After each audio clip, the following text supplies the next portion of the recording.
3, 2, 1, audio check.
Okay, thank you everybody. Sorry we're a little bit late. Okay, hello and welcome to this meeting of the Environment and Sustainability Panel on Monday the 28th of April 2025. I'm Councillor Sam McCarthy, I'm a Councillor for Shrub End Ward and I'll be chairing the meeting this evening.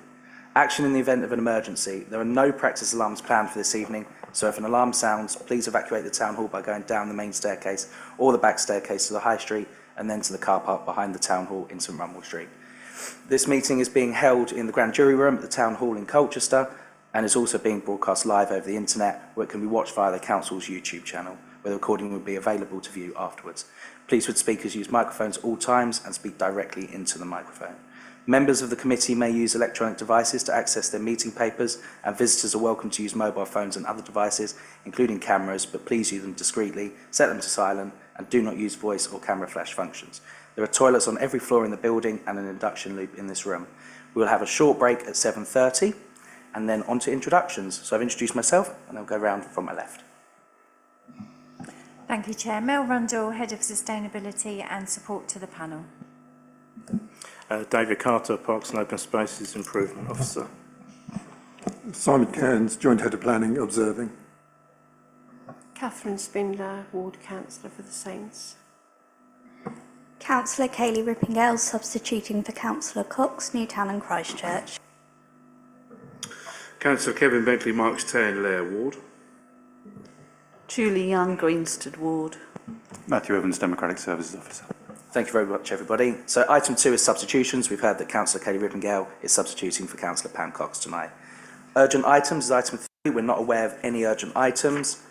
Item 4 is declarations of interest. Have we any this evening? Nope, looks good.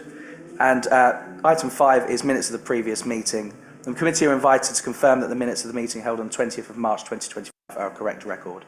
All agreed? Perfect, thank you very much. Okay, item 6 is have your say. We have a few speakers tonight. We will start with Anna Bolton, who I believe has got a written statement being read by Councillor Mark Gocher. Councillor Gocher, when you're ready. You have 3 minutes for this one. Thank you, Chair. Apologies, I'm not able to make tonight's meeting in person. My 4 points are as follows, and I would request to hear your responses to them. 1. The decision was taken to phase out the use of glyphosate in Colchester in 2020. What specifically has changed in this time, leading to this panel to conclude it is now safe to bring back a highly toxic substance to our city streets, playgrounds and waterways? Effective as it might be as a herbicide in moderation, its widespread use directly affects our wildlife, our water systems, biodiversity, and let's not forget us. The decision made in 2020 was a sound one. Let's not go backwards. Point 2. As part of Colchester's strategic plan, 2 of the key aims were to respond to the climate emergency and improve health, well-being and happiness. How can you justify reintroducing the use en masse of a highly toxic substance to our city streets and communities and still be in line with these aims? 3. Is there a breakdown of costs, line for line, where the public can review just how much more the glyphosate-free alternatives are apparently costing, and so justifying going back to glyphosate use? 4. What contract and stroke or discussions have been done with other councils who advocate a glyphosate-free approach in the UK and Europe? By educating and informing our next steps in this area, the council would really demonstrate its commitment to protecting both the environment and the people who live within it. This shouldn't be a binary either-or decision. To go back to glyphosate simply due to apparent cost implications is verging on negligence. All other avenues need to be explored and exhausted. The very health of our city, which is fit for the future, depends on it. Thank you for your time. Thank you very much, Councillor Gocher, and thank you very much, Anna Bolton, for the submission. David, I don't know if you can come in on the questions raised there, if you're kind enough. Thank you. Thank you, Chair.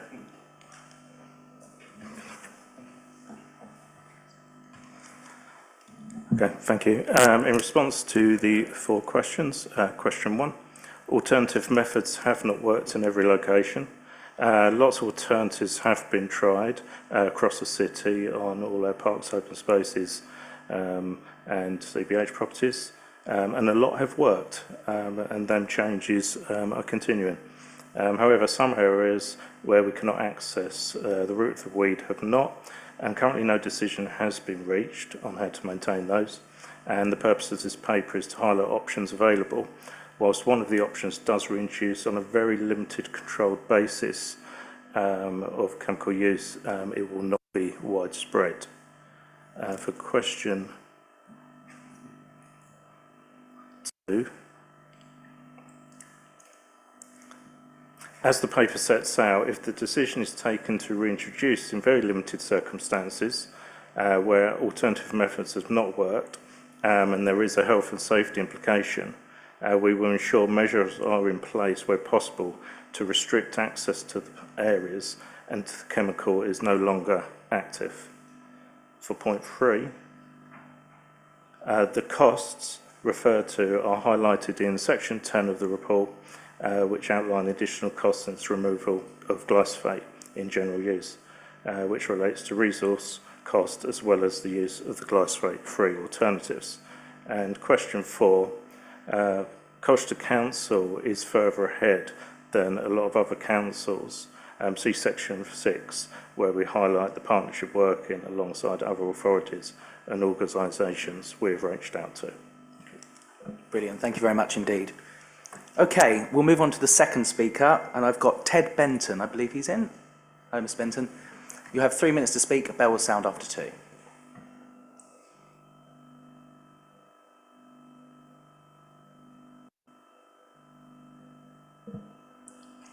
Hello everyone, can you hear that? Okay. That cuts my talk down quite a bit. I agree with all the points that were implicitly made there. But I would like to add, if you like, a positive argument for getting rid of glyphosate. Not in terms of another means of doing what it does, but in terms of actually some positive benefits that we get from this.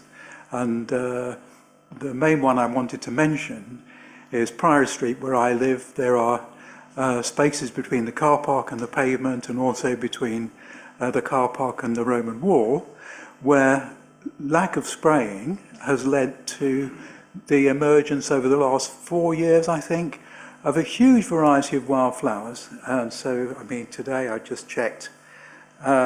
We've got green alkanet, dustfoot cranesbill, shining cranesbill, Oxford ragwort, cow parsley, a whole range of different flowers that you would actually normally perhaps find in a wildflower meadow if you're actually lucky to find one.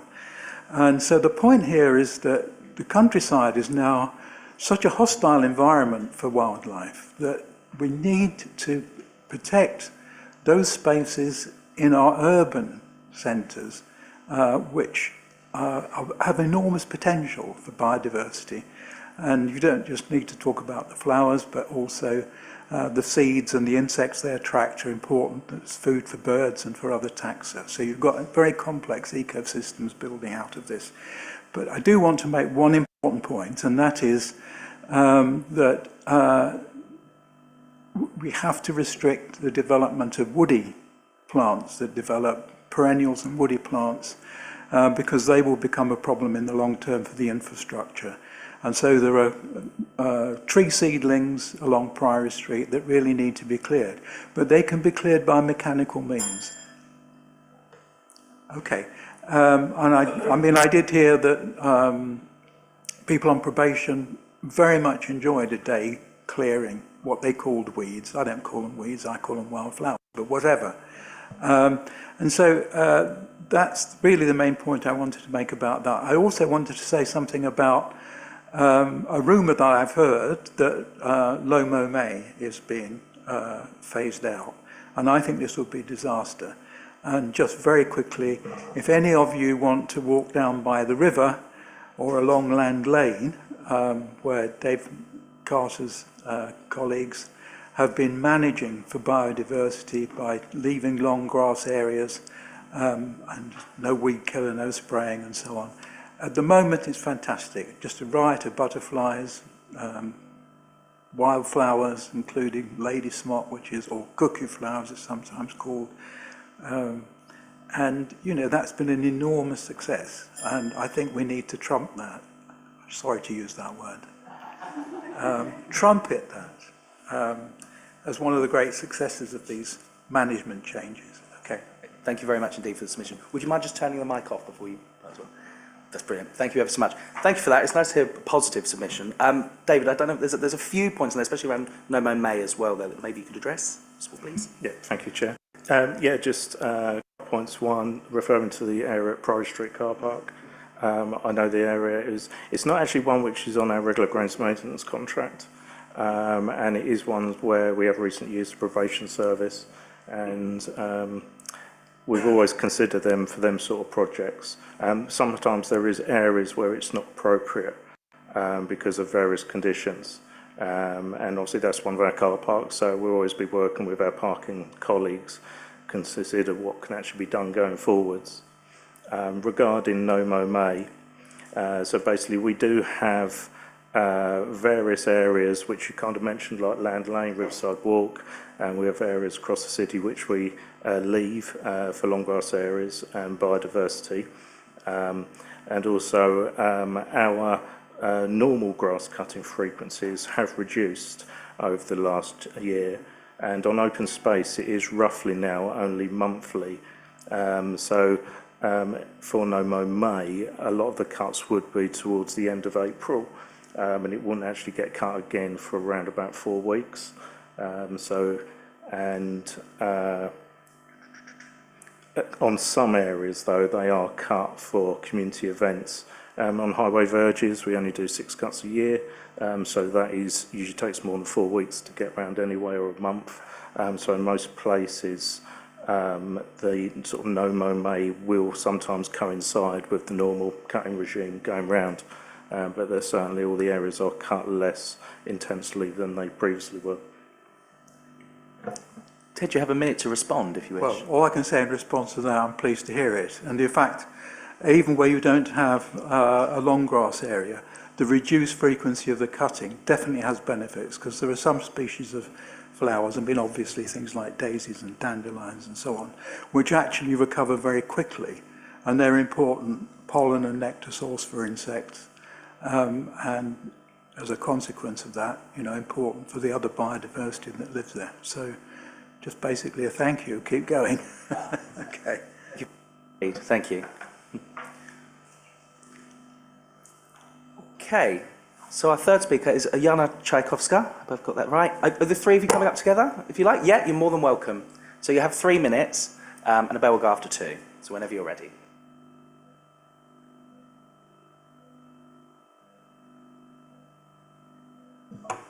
Good evening, everyone and councillors.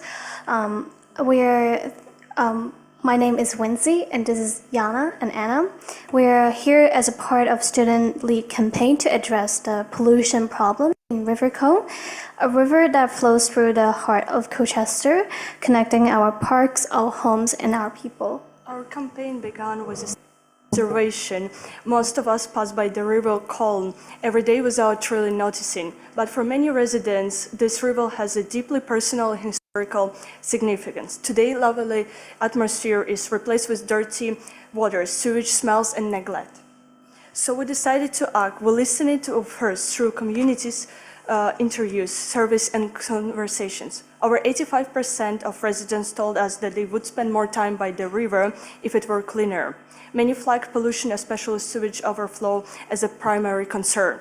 The message was clear: people do care, but they need a change. So we back these voices without research. Pollution in river from various sources is severely harming it, with water quality is poor, pH levels of water far above recommended thresholds.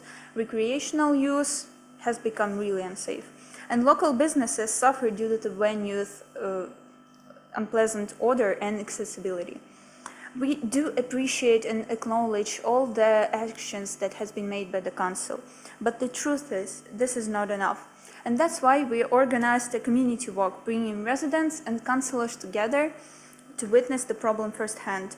And the result was powerful. It sparked the conversation and collective motivation to do more, and that momentum must continue. we're not asking for miracles. Our core request is simple and achievable. Clean the river at Cone at least twice a year, and the minimum to intervention would make a visible difference.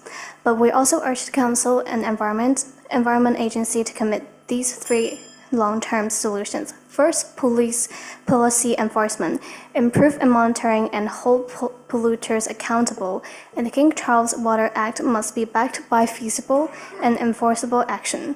Second, sustainable infrastructure, implement green solutions like natural drainage systems and river banks improvements to reduce runoff and encourage safe public use. Third, conversation, help build a community culture that values the river by leading large-scale cleanup and inspiring volunteer actions. So why we should act is because we want to improve the lives and stimulate local business and restore a threshold natural space. A cleaner river means great civic pride, higher property values, and a more sustainable Colchester. This isn't just about water, it's about reclaiming the river, Colne as a shared living resource for us, for future generations, and for the well-being of our town. Thank you for listening. Absolutely perfect timing as well. Thank you very much. That was a brilliant presentation. Thank you. In terms of a response tonight, the submission came through quite late on Friday. I was very happy to accept it. We wanted to hear it. The Climate Change and Sustainability Manager can't be here this evening, but wants to provide a proper response to you. So he's going to provide the written response, if that's okay. So that would be within the 10 working days. Is that all right? I'm really sorry that we can't give you more than that tonight. No. It's really impressive that you host us today, because our project is university community organizing is not really long, but we want to build a project for the future. We are already doing movements and we're here today, and I'm really happy that we will get response, because we see the problem is around and all people know about it, but the problem that it's known, but there is no a big action to do something. And I know that how everyone is enjoying having the river in the town and how it goes through and how people would stay there longer, but there is this issues that is just affecting the time spent in there. Yeah. I did see an indication from a councillor. Was it Councillor Young? Did I say? Yeah, please go ahead. Yeah, thanks very much for highlighting this issue, and I think you've got a part to play in finding a resolution here. So the question I wanted to ask you is whether you are in touch with River Action, because they encourage residents to actually monitor the quality of the water in rivers, and you can get sort of testing kits and send off samples of water to them. So a question to you is whether you're in touch with River Action and whether you're willing to do that for the good of the people of Colchester. And it's been something we've highlighted in the past in Colchester. Fergal Sharkey came and did a visit here during the parliamentary election campaign, and Steve Reed, who's the Environment Minister, also visited Colchester and went to Wivenhoe. So I would encourage you to try and make contact with those two individuals as well and highlight the campaign that you're leading here. You're very welcome to come back. Yeah. Please go. We actually contacted the River Hub, and we noticed that actions has been taken. But we know that the council listened to the people. That's why we're suggesting a more effective strategy, which can be small scale and more focused on the hot zone. If you guys have walked to the roundabout in Hive, there is a lot of sewage problem, and we have actually, when we organized the walk, the councillors all over realized there are a lot of sewage there. It would be much appreciated if the cleanup is focused on that area, because there are people walking there every day, and then we believe it can be transformed into something like Wivenhoe have. There can be bars around the river, there can be businesses around the area. And we actually had this very interesting conversation with this business owner. We asked if the smell of the river, of the condition of the river actually affect your business. He was honest with me. Not a lot of people walk by the river because of the smell, and also the condition is not very ideal. It doesn't really attract people walking there. People just go to his business because he make the effort to advertise the business, so people go there because they know there, not because they're attracted, because, you know, as they're walking along the river. So we were just suggesting a more effective... This is getting into a debate. I mean, I asked you a question about whether you've been in touch with River Action.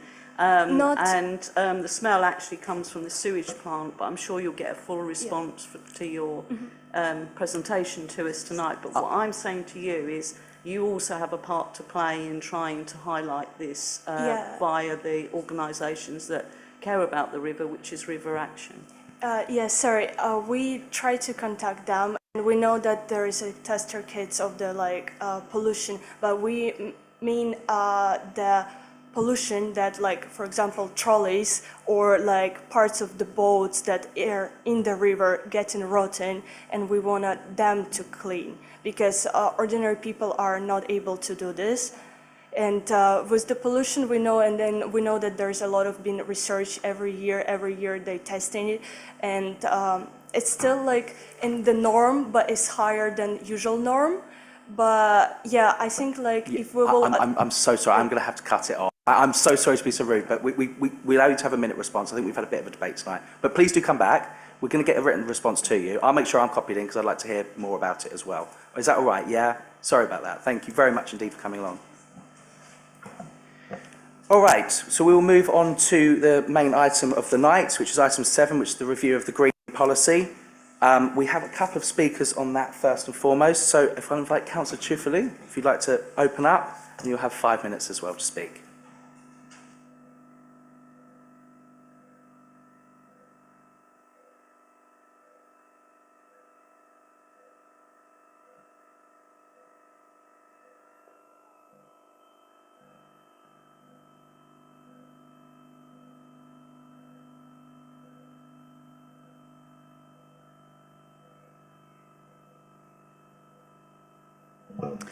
Dear colleagues, I would like to start my speech by thanking Mel and David for having a joint meeting with myself and the chair.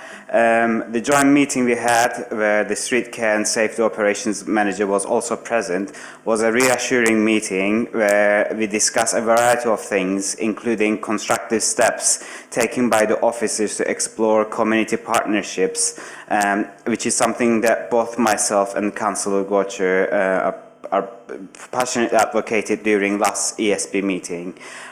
To support our officers and create new networks, I also enjoyed reaching out to 5 neighbouring and regional councils to learn about their approaches. I was impressed by Chelmsford's commitment and bold policies, and the most inspiring response I received was from the Deputy Mayor and Mayor of Manningtree Town Council, who informed me that the Street Keepers group have been raising local awareness and receiving compliments from residents. I was also delighted to learn that back in 2023, Manningtree Street Keepers received a Pride of Tendering Award, and their council had meetings with Natura Vault. So maybe we could consider purchasing a vehicle together with Manningtree. Similarly, I just heard back from a cabinet member of Beba, this district council, acknowledging we are so geographically and politically close, and that it would be good to share ideas and information in future. In the last few weeks, I realized that we have equally ambitious and environmentally conscious neighbors who are interested in having further conversations and to run joint schemes. Moving to my comments and questions about tonight's report, in previous years, officers from neighborhood services confirmed that they have equipment for hand weeding and providing them free for residents who sign up for hand weeding. Similarly, there were occasions where council officers and probation service did hand weeding in Colchester. So my question is, can we get clarification on how the £45 equipment per person was calculated, and do we know how much equipment we already have in our depots. My next question is a strategic one. I believe it will be beneficial to engage with residents and organizations such as civic society to develop a coordinated plan. Personally, I don't know if we should have annual big events like Big Spring Clean, but twice per year, or if we should follow Manning Tree's example. My next point is about extending the branching out hand weeding scheme across 12 out of 13 locations. I was wondering if you could consider prioritizing and targeting areas which are identified as areas up for potential glyphosate spraying, such as play areas, car parks, footpaths, and drying areas. And then I would like to refer Appendix 2 Initial Equality Impact Assessment for Greening Colchester Policy.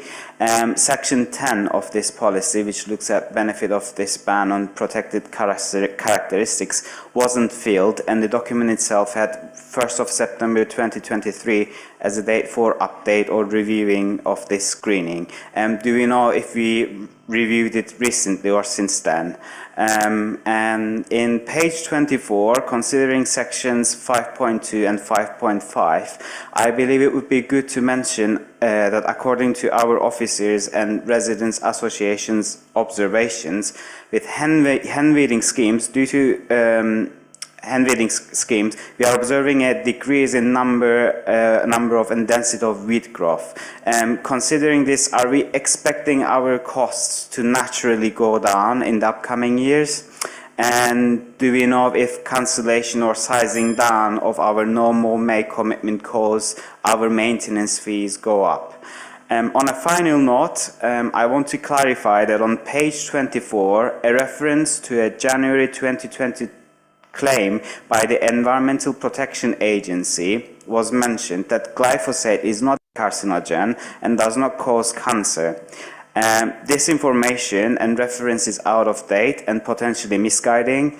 On 23rd of June 2022, following a lawsuit brought by the Natural Resources Defense Council, Pesticide Action Network North America, and a coalition of groups represented by attorneys at Center for Food Strategy, filed a case, and the Ninth Circuit Court of Appeal struck down EPA's reapproval of this common herbicide. Thank you. Perfect. Thank you very much indeed, Councillor Chifley. David, quite a lot to go through there. I don't know if you could respond on some of that. Sorry, Mel, go ahead, please. It's fine. I'm going to pick up some of the questions, and David will come in with any additional points.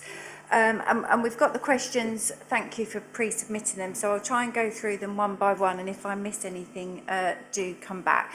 So in terms of the breakdown of the £45 per person equipment, I mean, I can send you this, but it's safety glasses, gloves, knee pads, hand weeders, weed pullers, and a weed puller tool. So that's why it would cost £45 per person if they were going to volunteer, because we'd have to make sure they've got the right kit. In terms of the kit that the team that Sam manages have got, that have been going out and supporting the branching out. Neighbourhoods provide bins and gloves. Probation use their own equipment. Sometimes volunteers do bring their own stuff, but it's on a small scale. But neighbourhoods weren't able to provide any additional kit because they didn't have a budget for it. In terms of engaging with residents and groups, that is something we have addressed within the report. But in terms of moving to having a regular sort of band of volunteers as opposed to doing some big sort of clean-up events and things, that is quite labour intensive because you need someone who is going to coordinate those groups of volunteers. It's not quite as easy. Even a once a year event took our greening officer hours and hours to coordinate who was going where, doing what and when, and make sure that all the risk assessments and everything are in place. But that is something we're looking at more and more.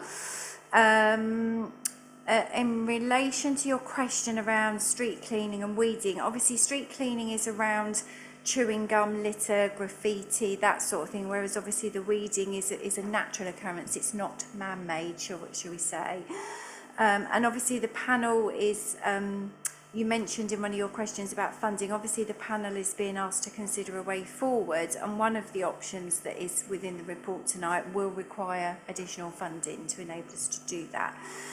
In terms of the equality impact assessment, it was left blank because the question you refer to asks whether or not it disproportionately affects any of the protected groups as to not disproportionately affecting them.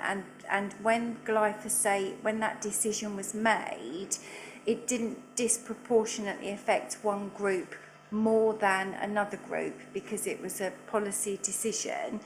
The policy hasn't changed, and therefore the equality impact assessment hasn't been updated because we're still doing what we were. But if a policy decision is changed, we will update the equality impact assessment.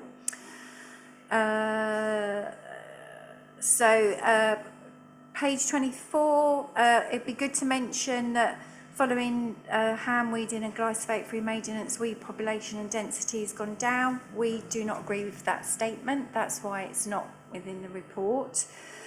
In terms of branching out and hand weeding, can we consider prioritising areas?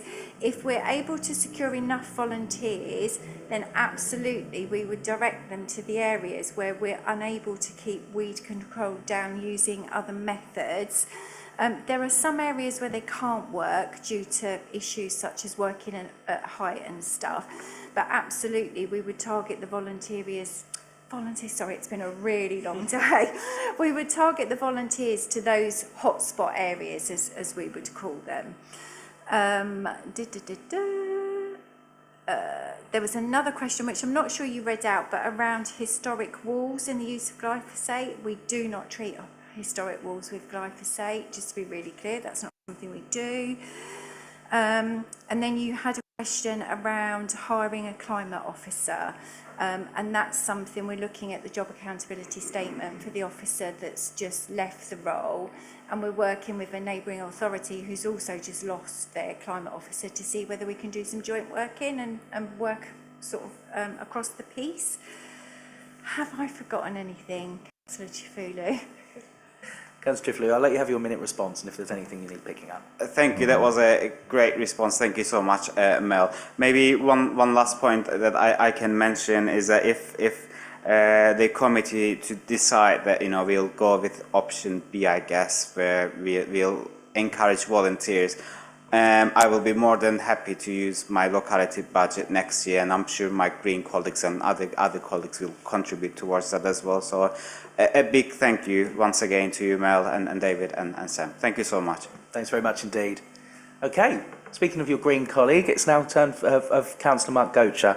Councillor Gocher, you'll have 5 minutes, bell go after 4. Thank you, Chair. I've had 3 complaints this week from residents about wildflowers stroke vegetation, including 2 quite high-profile businesses in the centre of town. All of the complaints are basically about fears that their wildflower areas are going to be chopped down. Two businesses requesting that the wildflowers in Trinity Churchyard aren't trimmed until they've flowered, and one member of the public complaining about wildflowers disappearing from an area behind Phoenix, which I'm not that familiar with, but I saw that one today. So the idea that the residents only complain about wild vegetation growing, I think is not really my experience. I've over the last 2 years, I've had more complaints the other way round from residents. But on to the issue of glyphosate, which is what I would only want to talk about. I mean, we all know that the big international case was the Dwayne Johnson case in 2018, where somebody who had been employed to spray this stuff sued Monsanto because he got non-Hodgkin's lymphoma, and won the case, and was originally awarded something in the region of $80-odd million compensation, but following 2 appeals, I think it was whittled down by Monsanto, now Bayer, to $21 million compensation. I have personally witnessed Essex County Council operatives spraying glyphosates in Winnock Road on one of those little scooter things in windy weather with no safety masks, and the wind was blowing it straight into this person's face. But that's anecdotal. With regard to this, I mean, what I perceive is going on here is pushback against the ban on glyphosate use. And I think the pushback is mainly motivated not so much by the financial side, but by simply that the alternatives are difficult. Glyphosate is good at what it does. The alternatives are more challenging and involve more work, and that's why the pushback is occurring, because that has been the experience in other councils across the country. My point would be, just to go through some of the things in here, I'm very concerned that it says a series of local councils have been contacted to see how they manage weed control, and 2 of them are Tendring and Braintree, I believe, and we are still waiting replies from those councils. Well, those 2 councils are likely in the near future to be joining us. So why hasn't this work been done earlier? Because foam stream as an alternative has been rejected on grounds of cost. And one of the ways you get the cost of foam stream down is to share the equipment with neighbouring councils, so that you're spraying slightly different points so that you can all use the equipment, and that kind of lowers your capital spend to get the equipment. Why has this work not been done when glyphosate use was phased out in 2020? And why are we still waiting? We don't know how those 2 councils manage weed control. Why? We clearly have a response from some, but those 2 we'll shortly be joining. Another point from the report, if I can find it, is that one of the proposals is for single droplet use of glyphosate, and it says on point 11.3, sorry, I'm not got my reading glasses on, single droplet application of glyphosate would need to be trialled over a growing season to assess the quantity, effectiveness and annual cost. So we don't know the cost and we don't know the effectiveness, and it's being proposed. And my fear is that if it's perceived to be not as effective as hoped, then full glyphosate use will return. It is mission creep in the waiting. That's my fear there. There are some photos in here of play areas. This is my big concern. The whole point about this, it is about wildlife, it is about nature, but it is also about children's health. And there's 2 pictures of play areas that look fine to me, but there's 2 that clearly are overgrown with weeds. And to me, that looks like a surfacing issue, because if glyphosate is applied to that, it wouldn't be just a dab here and dab there. It would need full-on spreading to remove that level of vegetation. And so you're talking about full-on vegetation on kids' play areas. So I would urge you to think about that. Thank you. Thank you very much, Councillor Gocher. That certainly adds to our debate that we're going to be having shortly. David, there's a few points in there. I don't know if perhaps you and Mel could address. Thank you.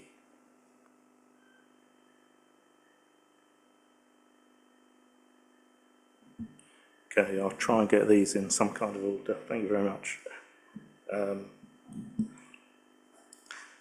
So just on the foam stream one, obviously we did have a trial of foam stream back in 2020, I think it was. And it's, again, as one of the alternative methods, it kills the surface vegetation of the weeds, but doesn't kill the root. And we actually found that hand weeding was a better alternative. And that's why the costs over the last sort of 4 years have gone up per year, because of the hand weeding teams, because we did trial it for potentially using on car park areas, hard surfaces, around housing areas. That's where we now have the hand weeding team, which is going quite successfully, but they still encounter a few problems with the weeds in areas where the roots will go particularly into the ground. So single droplet application, that is something we've never done in Colchester before. Also, it is just one of the options for the committee to decide. And again, it would really be, it's difficult to put any cost to it because depending on last year's vegetation growth, this time of year was very different to what it is now. You kind of need, I think, a sort of a year to actually see whether it works or not as well, to see if that is the best way forward, and then if it was going to be used, how often, what areas would it work on, and which areas wouldn't it need it to be used on. But again, it is still just an option. And really, regarding the play areas in the report, those photos were from the original report. So that was last year, which was through obviously a very wet year. At this present time, it is a bit different on them playgrounds at the moment. But what we find with playgrounds, where you mentioned the surfacing, there is sort of three sorts of surfacing we tend to use on children's playgrounds, from the loose bark, which at the moment we're hand weeding, because you can actually dig down into that. And even though it is very labour intensive and there is a cost to it, it comes out of the playground budget, they can be removed by hand. Where it comes to the what I call the rubber mulch, so that looks like a coloured rubber tarmac, that can be controlled with a little bit of hand weed and mostly using a non-glyphosate chemical, which does only kill the surface of the weed and not the root, but because of the nature of that surface you do get less weed growth around it. Then you've got the rubber mulch, which is the more awkward one to maintain, which does get more weed growth, mainly because the weed seed sort of blows in the areas of the surface, so it's kind of growing in the surface rather than underneath. And that is the one where it's a little bit more awkward. We've tried to control it with hand weeding and with some non-glyphosate spray, where it gives a short-term fix really until it comes out, because you can't get the roots out. Trying to get some of that out can potentially cause damage to it as well. But all our different options are being tried on that.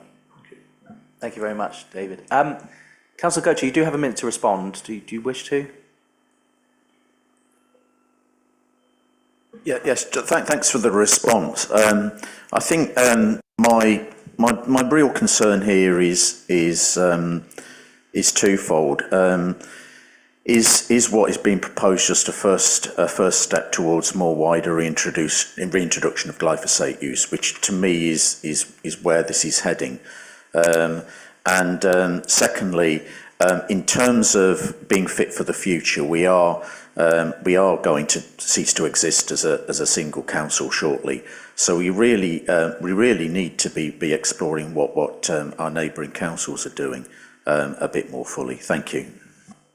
Thank you very much indeed. Okay, so we'll move on to the report now. That's all right. David, it's you again, I'm afraid. Thank you.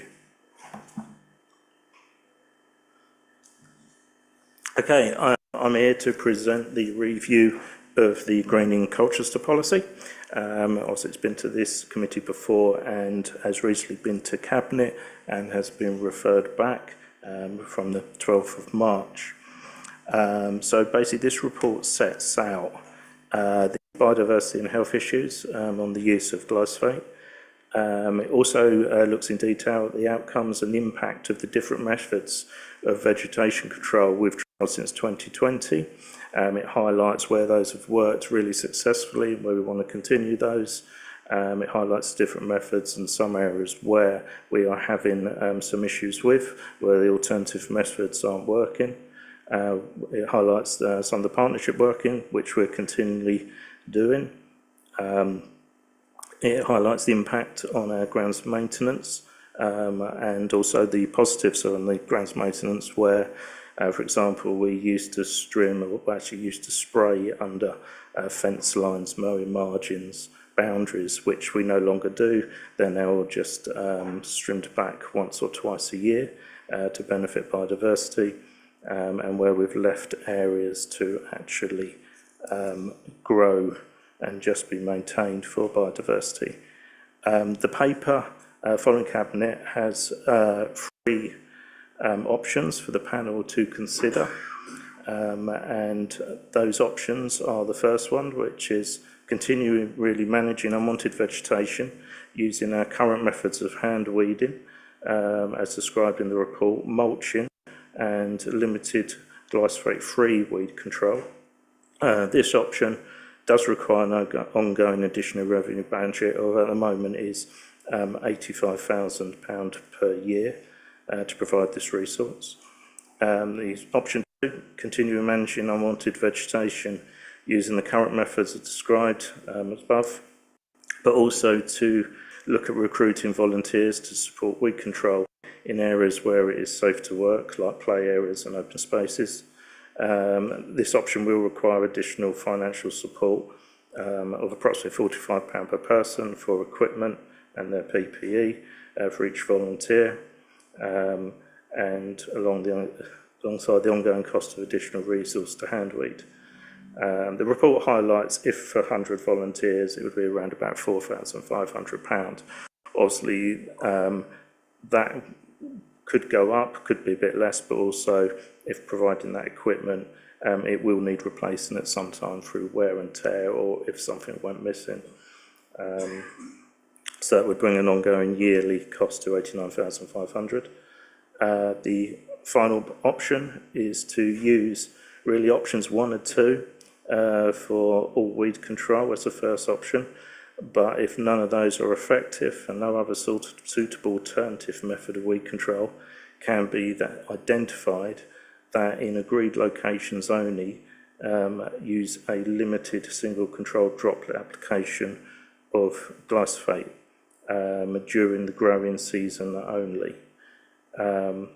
Without the trial, this is estimated would be between April and September, and it could be 2 or 3 occasions, but obviously this would be very subject to weather conditions and the growth rate of weeds. This would be done under very strict conditions. There would be a cost to the sprayers, which is £500 to £800. We estimate we'd probably need 2 over Colchester. 1 litre of chemical would cover 1 hectare. We don't believe there would be an additional cost of £1,600 for the equipment, chemical, but there would be no additional staff resource, as the weed control would be carried out by our existing grounds maintenance operatives. It is for the panel to consider the recommendations. Thank you. Thank you very much indeed. Okay, panel, I'll open it up. I see Councillor Julie Young first and foremost, and then Councillor Bentley afterwards. Thanks very much, Chair, and for the report, David. I certainly wouldn't be supportive of using glyphosates in any circumstances, so I would support options 1 and 2. But I also think where we've made an assessment on the cost of hand weeding, that is about paid service that we are funding. If we were able to recruit volunteers, that obviously would, although you've quantified the cost in terms of what you're prepared to supply in terms of equipment, I can't see why there can't be a bit more flexibility in how those people, so for example, I mean, I just think of Baden-Powell Drive for a moment, Baden-Powell Road, there's a play area behind there. If we had a group of residents that live in that locality and they were prepared to maintain the weeds in that play area for us more frequently than we do hand weeding, then I would have thought one of the other methodologies would actually work quite well for them. And you know, I use the propane gas myself to control the weeds not only in my garden but in the highway. I do Essex County Council's job for them, so burn them out of the gutter and everything around where I live, or the foam that they could use that as well. So I would have thought people should be allowed to have the flexibility about how they actually maintain that play area. And I think generally people are interested in their own locality and coming forward and volunteering to do a specific thing in the area in which they live. In terms of the comments you made, Mel, around the time it takes for staff to actually organise volunteers. And I don't know quite where we are with Community 360, but they used to manage volunteers and they used to have a bank of volunteers to do various things. So I would have thought, even if it isn't Community 360, we could look to an external agency to take on that task of actually recruiting volunteers and actually being the contact to actually take that forward. I'll leave it there, Chair. I think there's a distinction. I mean, I absolutely think that play areas need to be cut so that children can safely get out and play. That, I think we should have a hierarchy of where the important areas are. I think weeds that grow, you know, on the side of a path is completely different. But children do need to be able to get into parks and exercise without, you know, I've seen parks where the grass is knee deep, frankly, and I can tell you where that is. Kensington Road play area. I remember taking my grandchild there, and it was a wet day. Grass was soaking wet. We couldn't even use it. So I do think we need to have a hierarchy of where we prioritise our attention. And I think there's a more flexible way of dealing with this that includes looking out for external partners to help us deliver a volunteer scheme. Brilliant. Thank you very much indeed, Councillor Julian. David, a few points in there that maybe you pick up. It also adds to the debate nicely. Thank you. Yeah, I think obviously on point 2 it says about volunteers. So we, if that was the option, we would be looking at working with who is in the vicinity of the playgrounds. We can certainly prioritise the hierarchy of children's play areas over the ones, because not all of them, we've got 80 playgrounds, not all of them cause us a problem. It is certain ones. When it comes down to the flexibility of how they maintain the weeds, if it was volunteers, that is something which would have to be risk assessed, and we'd have to look at our insurance requirements, because obviously hand weeding with hand tools is very different sort of safety to using deep propane flame gun, whereas rarely so. But it's something which would have to be picked up in a risk assessment. And yeah, I think that's everything. Thanks. Certainly, yeah. Just one more point that I forgot to mention is that in terms of the budget setting process, I remember looking at how many play parks were identified for changing to the safety surface. So potentially that is going to be a saving in terms of weed growth in those play parks anyway. And actually, you know, as Councillor Gocher has said, when you look at one of those photographs, I mean, clearly it needs a completely different surface, doesn't it? Obviously. It is weeds all over it. And I presume we are prioritising that in terms of that safety surface work that is continuing out of this budget round financing agreement. David? Yeah, so regarding the playgrounds, the play bark, the loose bark ones are one of the high priorities. Perfect, thank you very much. Councillor Bentley. Thank you very much indeed. Several questions, if I may. And it strikes me the Cabinet can't make a decision. That's what I sent it back here. It's quite clear. And also, I'd like to put a hand up for rural areas. There's been a very town-centric conversation. So I'll put a flag up for our rural areas, which make up the vast majority of this city area. There's nothing in the report about parishes.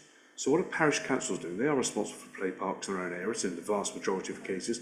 What are they doing? And generally around some of the greens they look after, what are they doing? So we need that evidence back. To make a decision, we need evidence. And I would surmise this report is weak on evidence. So I don't know, because I'm not an expert, and so I have no opinion at this stage. I've seen nothing on environmental evidence or health evidence. I've seen lots of people give me their views, which might be correct, I don't know. I noticed we, in one of the reports, 5.2, I think we've sourced Wikipedia. So I've taken that lead and I've gone on to Wikipedia and had a look as well, and I've gone on to Google search, and there are mixed reviews. Some will say there's no evidence to human health that's harmful, with using glyphosates, and some that do. I don't know is the answer. I can't make a rash judgment on that. Not rash judgment, a sensible judgment. So I'd like to see some evidence. I'd like some experts here to, if this is so important, while I don't dismiss what councillor colleagues have said, we need some experts to tell us what the evidence is so we can make a decision on what is right and wrong. On the volunteers, I think that's a nice idea. It's like litter pickers, isn't it? It's a nice idea, and it comes in fits and starts. Well, there's people willing to do it, that's fabulous. The moment they're not willing to do it, then what happens? So I think that's a dangerous path. Great if people want to volunteer to do it, I would encourage that, and I know across in very many parish areas, there's organised litter picks by parish councils. Hence, we need to work with them a great deal more and find out what the volunteer situation is. Weeds are fairly seasonal, aren't they? So it's not go out when you feel like it. They come with certain spring times and they're there for the summer and die away. So we need to know exactly what we're getting ourselves into before we spend money. And on that point, this is about money, isn't it? Because whether we spend money or not on glyphosate, which is the cheaper option from what I can see, than any other option there. So my final point is, what actually is the policy of this council? From what I can see, we are to phase out glyphosates in a trial. Is that trial still on? Is that why we're having this conversation? It was a policy set in 2020. So what is the current policy of this council for us to make a decision? Because as I sit here, I can't make a decision, and I can't vote for any of those options on the basis I don't have the evidence in front of me to do so. Thank you very much, Councillor Bentley. David, could you come back on some of those points, please?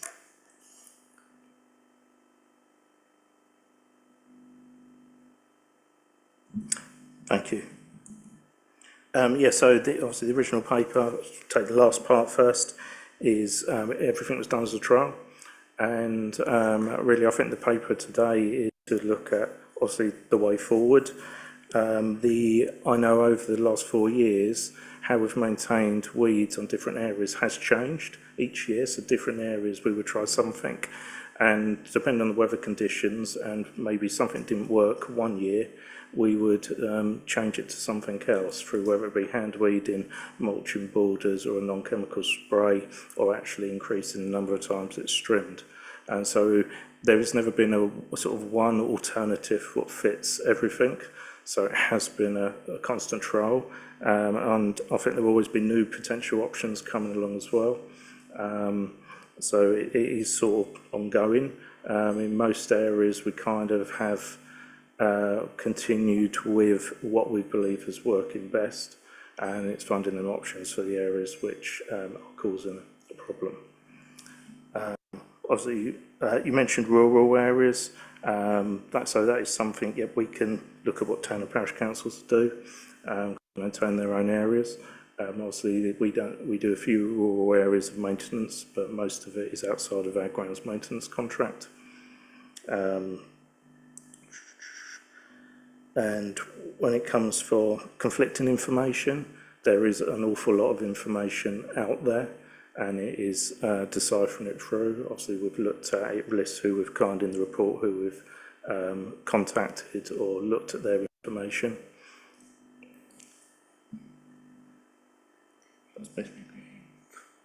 And on the health impacts, it does mention that in the report, which I think is in the section 5 background information under 5.2, where it describes glyphosate, it describes the landmark case in the USA as well, and some information from PAN UK.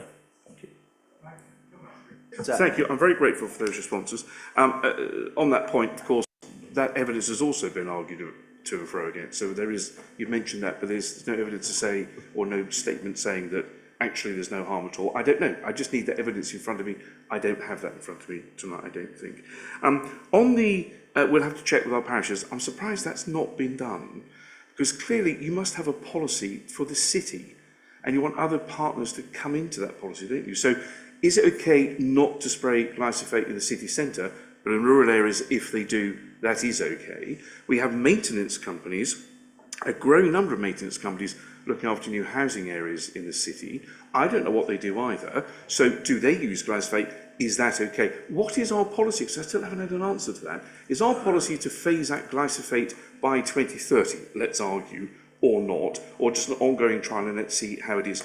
I don't know from any of this just how dangerous we think this is. And if it is dangerous, I need to see the evidence so I can make a decision.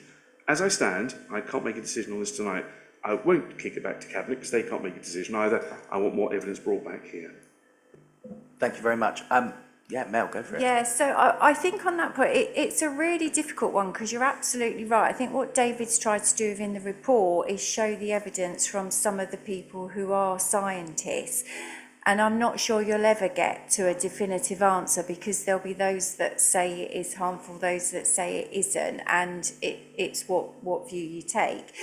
In terms of the policy, so ultimately the current greening policy is about the phasing out of glyphosate on areas that we can control and we can manage. And whilst we might have a policy that dictates one thing, actually what other organisations such as parishes do on their own land, whilst we might want to encourage them to support our policy, we can't dictate that.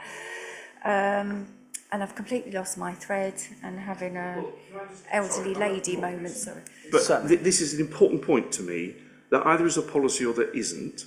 So it's okay for us to have a policy, but everyone else can do what they like. You do need to encourage them. So what work has been done to encourage them to come into our policy? Because what do residents, we haven't talked about residents, have we at all? What do residents feel? So they don't know what their parishes or maintenance companies do. I'm not suggesting they do or don't use glyphosate. I don't know. There's no evidence to tell me. So I need to know that. But what message does this send to resident taxpayers, let's call them that, taxpayers in this city, about what we think about this? So we have a view about our own areas, so that's okay, but not other areas. There needs to be a catch-all policy, which we then encourage others to sign up to. Otherwise, what does that mean? I think that is a tick in the box, and that's not good enough as far as I'm concerned. I need to see the evidence, and I'm not giving a view because I don't have a view, because I don't know. And yes, there are conflicting views. There are on climate change. I've got a fairly clear view on climate change. If you want to go look at Essex County Council's policy on climate change, I've set that as the leader. I don't see that leadership here in the City Council. Yeah, definitely. Thank you. So just to, I was going to come back on a particular point, and again, it's completely gone. Apologies.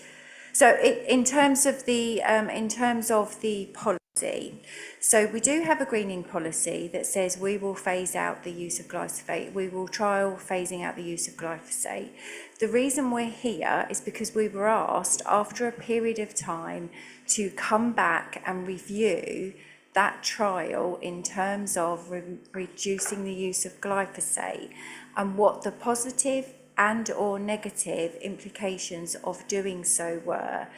And that's what David has done in the report, is to highlight. And I know in previous iterations of the meeting, the suggestion was that officers wanted to reintroduce. What we're trying to do is highlight what the implications of reducing glyphosate on our grounds maintenance contracts and lands that we manage, and what implication that is, and what the options are for potentially addressing those implications that have arisen as a result of the trial. So as David has said, we've tried lots of different things. We've phased out the use of glyphosate. We've had an issue with weeds, so we've tried one thing, it hasn't worked. We've tried something else, it hasn't worked. We've tried something else, it hasn't worked. And that's why we've brought it back to say we can continue to try and do that, but there is a cost implication to continue to try to do that, or there are the other options. And I do take your point about trying to be a leader across the piece in terms of what we do. And we do work with other authorities, as David's put in the report. And actually we did have some responses come back today. And Baber, for example, have said actually they did remove the use of glyphosate, but actually the county council, some of their parishes have reintroduced it because of the impact it had. So I'm not sure that fully answers your question, but in terms of the policy, it was a trial. We've reviewed it, we've tried lots of different things, and we're going round in circles, I feel. Perfect, brilliant. Councillor Rippingale, please. Councillor Bentley has given me more time to write thoughts down, so this could be dangerous. I really like the idea of using community to solve an issue. I'm a big fan of it. What I'm not a fan of is when it's not planned well. We have an issue in the neighbourhood team where I know the community engagement officer for the litter pickers is overstretched because he's also dealing with his own wards. I think personally it would be much more effective, rather than using individual basis, is to look at community partners. So people like the YMCA, where they have, you know, individuals who actually want to go out and do outdoor work. They often sign up for the Highwoods Country Park, count the animals, I think that's what it is, and they miss out on the opportunity because there's not enough spaces. So for me, it feels like an actual planned programme of work with community partners would be much more effective, because you'd be able to use group kits, so therefore you wouldn't have as much of a cost because you'd use the same set every time. I think also we have to be mindful that one of the main bugbears of our taxpayers is that they're not happy the streets aren't clean, there's weeds growing. So I think if you can link that work with neighbourhoods to do the community litter picking and the community weeding at the same time, that's a really impactful thing for the council to say, look, on social media, we were in X today, look, we've cleared X amount of weeds, we've cleaned X amount of rubbish, and making that a regular thing. There are people who want volunteering opportunities. I recently met with the YMCA social prescribers. They want a regular, planned thing for people who've got anxiety to go to, who want to be outdoors, they don't want to be in offices. The university are always looking for, you know, there's probably haven't even scratched the surface of who could be involved, but I think a planned piece of work would be much more impactful, I think, compared to giving residents. I mean, residents' associations might be a good starting point, but I do think I'm concerned the cost escalating on this, because we hand out, you know, and the litter picker to a point has been a really successful initiative, but I do think actually you could start it as a much more planned piece of work and then move it on to individuals when they see, because I think a lot of people as well would quite like to go and join a group, because personally me, I'd think, oh, I'm looking a bit weird going around digging out weeds from the path, you know, so it might be a blocker for some people, but if they go, oh, we're all going to go and do it, there's 10 of us, I think that would be quite a nice thing. And it goes back to communication, and we are trying to get better at that. But so my points are, I'd like to see a link up with the neighbourhood team on this project. I'd like to see a costed option for volunteering through partner organisations, so that we only have group kits rather than individual kits, and then eventually a rollout to individuals, and then a plan of engagement with those community partners, because I think actually that's another option where it builds pride, you know, and if people see other people out, ultimately it has, but it has to be organised, and that's been my biggest problem with some of the community engagement work that we've done, is that it's too reliant on the individual going out and doing it. And I think there's a great piece of work that could happen around, you know, asset-based community development here, and I think it's a great opportunity to start it, to be honest. Thank you very much, Councillor Rippinghouse. Thanks, Councillor Rippinghouse. I mean, I completely agree where you're coming from in terms of the ABCD, and of course we have an ABCD policy, and are starting to do that more and more. And we do already work with neighbourhoods. When we've had our events, big spring clean days and things, that's been in partnership with neighbourhoods and lots of other people. Part of the issue is obviously, as David alluded to, when we met with Councillor Chifulu, we talked about actually we wouldn't be able to train every single person, but David and the team could do a little video, you know, because actually, you know, all joking aside, there is an element that in some areas, if people go out and they don't have the training, they can make things worse and start ripping out parts of playgrounds inadvertently. So we talked about being a bit innovative and having a little video that the group leader could show them, or we'll send it out by email, just to kind of show them some of the basics. The issue we've got, and it's a bit like you were talking about with your colleague who you work with in neighbourhood services, to do a whole-scale planned programme of work across the whole city for weeds. It's very different to Manningtree. Manningtree is much smaller than Colchester and doesn't have all the rural areas and the parishes and everything. We'd need an additional person, at least one more additional person, to facilitate managing that. Because actually, you know, it's a big piece of work reaching out to the organisations and then actually working out what needs doing, where, when, what day of the week. Things change, weather happens, so you've got to divert them somewhere else. And I'm not saying it's not a good idea. I'm just saying that the practicality of that would still require additional resource to enable us. And actually, we're already in weed growing season. We're at the end of April, which is why we bought this report originally some time ago. So I would say absolutely, if that's something you wanted to put forward as a panel, you know, it is part of our ABCD approach. But again, it is a significant piece of work. Please do. I mean, I'd really like to see that resource costed, so that perhaps we could go back to Cabinet and say, look, this is the way we want to proceed.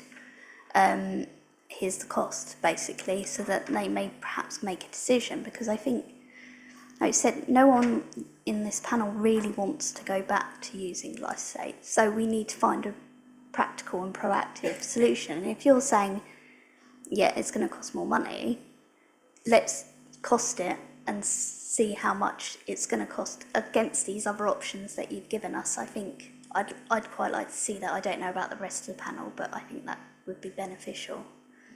So, off the top of my head, I think the sort of resource you're describing is similar to a community enabling officer.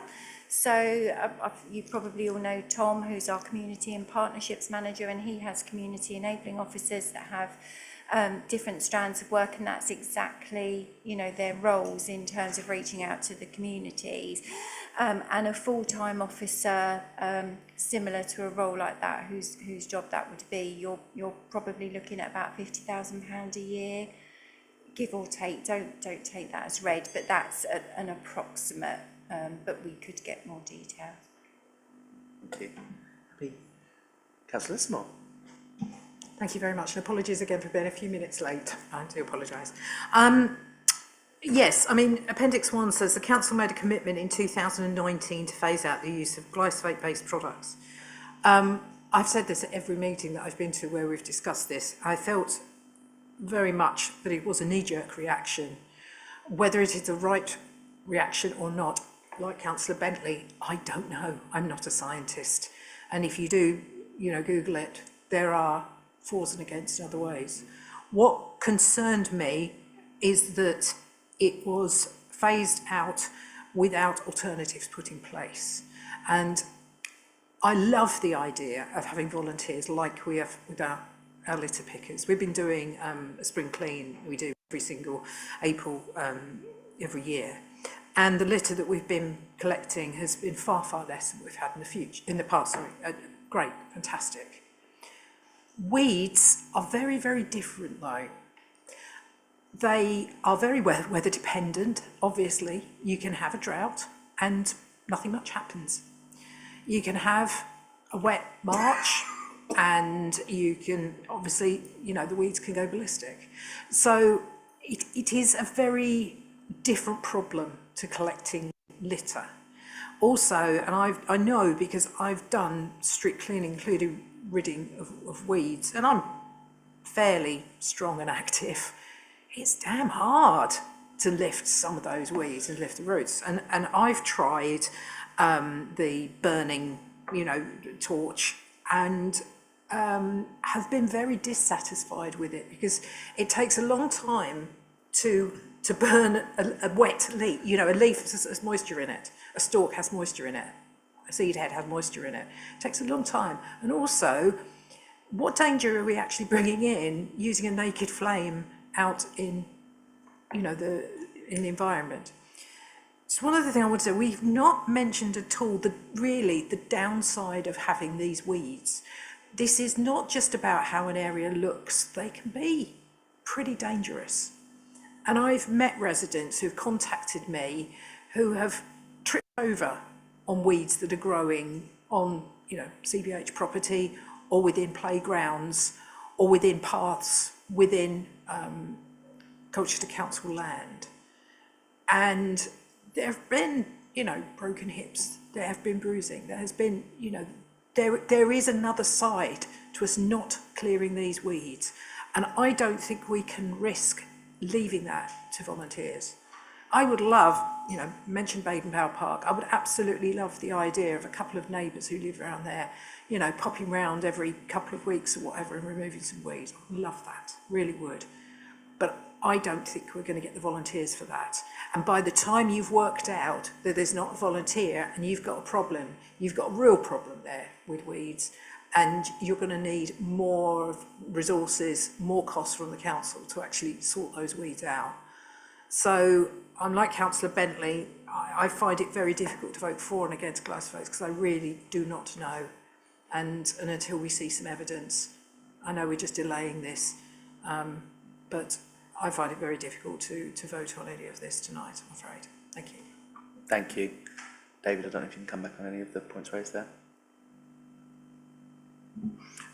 Just a few bits on thank you for comments, and just regarding volunteers, there's positives and negatives for using volunteers on everything. I've worked with them on a number of things, from Litter Warriors to community groups, and when it comes to weeds, you're quite right, it is very different. It's not like litter, you pick it up once and it's gone. If it gets to a stage where we are behind, or not behind, as in there's areas where they're basically getting to a stage where they're flowered and seeded, and they're actually going to spread to increase more seeds, more weeds. A lot of weed growth obviously is very weather dependent, and you could go into an open space, a playground or somewhere, clear all the weeds, but weed seed can last ungerminated in the ground for a very long time until the conditions are right, and then it would come back. So there are some negatives. I think, there is potential for volunteers to help at some areas. And as Mel said, when we talked about creating videos and basically really training them how to safely remove weeds without causing damage to themselves, because some weeds are not particularly nice to pull out, or to the environment. Sorry, not to the environment, or to the area they're in, like playgrounds. We'd also look at, as I said, having groups go in rather than individuals, because you're having one or two people weeding the area will take a very long time. It would have to be organised groups who go in, trained one for the impact, but also the more in there to get it done as quickly as possible, because some of it you can do standing up with weed pullers, some of it you will have to be on your hands and knees, really. Yeah, thank you. Councillor Lismore, do you wish to come back at all? Anybody else? Okay, so we're at a bit of a standstill, it seems, isn't it? So we have the options and the recommendations, but yeah. I was going to suggest, given what we've heard, because it's been a very good short debate, and it's an important subject, and I don't want to dismiss it, because we're talking about health potentially in the environment, which is very important. I just think there's some more we need that this report does not provide. I think, first of all, we should be talking to parish councils and maintenance companies who operate in the city area and find out what they are doing, because they generally don't know the answer to that. It's a question I've never asked my parish council, perhaps I should, so I have a part to play in that. We need to find out. The volunteering thing, so it's a great idea, and I completely agree. Is it sustainable? Because what if you get 3 or 4 years where no one wants to volunteer to do it? Because it happens, doesn't it? And then what happens? What's the plan B in that? So, but let's look at it and let's cost it out, because I think that's important. The one thing we can't do to Cabinet is go back with a report that's unevidenced. We can't go back with more ideas. We've got to evidence it. And I do think, and I absolutely agree, so I've done that research, it's on the health and environment, there are mixed views. I would like a paper that gives us a balanced view of those mixed views so we can start making some considerations of our own. We have to on climate change because there's all a variety of views on climate change. I said I've got a fairly firm view, which is very documented, and it's part of the policy of Essex County Council. But I did that after very careful research and my own beliefs in that as well. So I think we need to be able to do that so we can come here with clear evidence. And I'm not saying glyphosate is good by any stretch of imagination.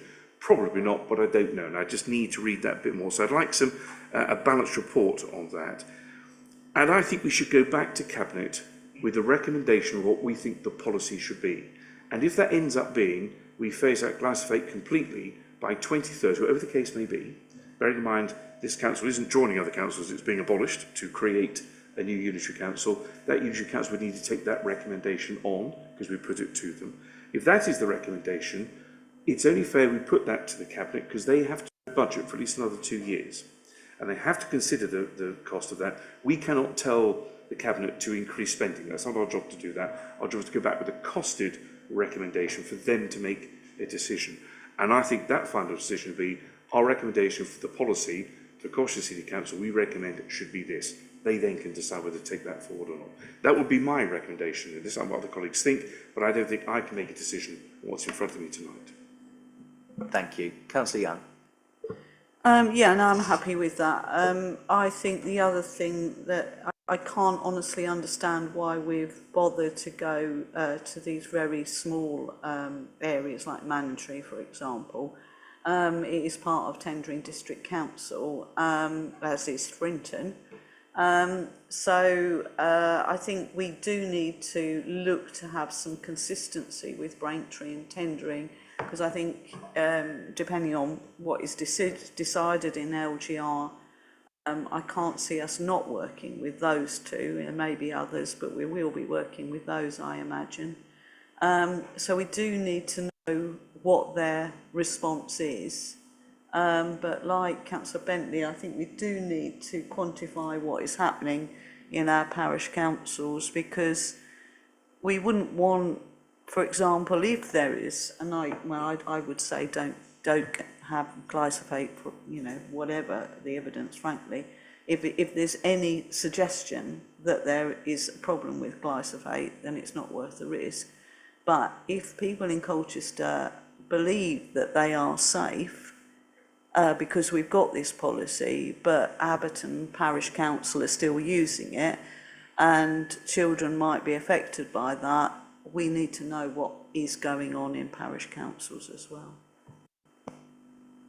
Thank you very much. Yes, Mel, go for it. Just on that point, and I completely understand why you want to understand what our partners do, although it's about understanding why our partners do it as well, because as you've said, Councillor Young, if, for example, and I don't know at the moment, but if Tendring and Braintree say, yes, we do use it, it's about understanding why, because obviously you have a clear view about that. But we do know that Essex County Council do use it in our district, so we can reach out to partners at Essex to ask them why they do use it, because it's used quite widely by them. Anybody else? No. Okay. Matt. Councillor Bentley kind of shaped a recommendation there. I don't know if you noted it at all.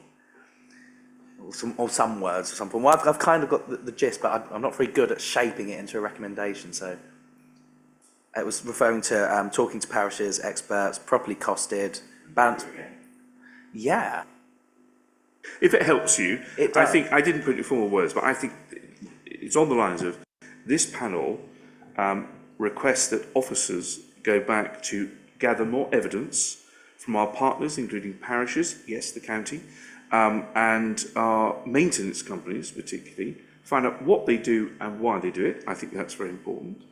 The cost of a volunteer scheme, I think we need to know. Does it require getting a new member of staff in? The Cabinet may have a view about that, but let's have the cost about that. Or can it be done in another way? Let's ask for that work to be done. And a balanced report on health and environment on glyphosate, so we can take a judgment and what we're reading. Yes, I think it's good to Google, but it's not the right way to do it as an elected representative. We need our officers to help shape that, not give a view, but help shape that, so we know what, and the sources they're going to, which I think it's important that we do that.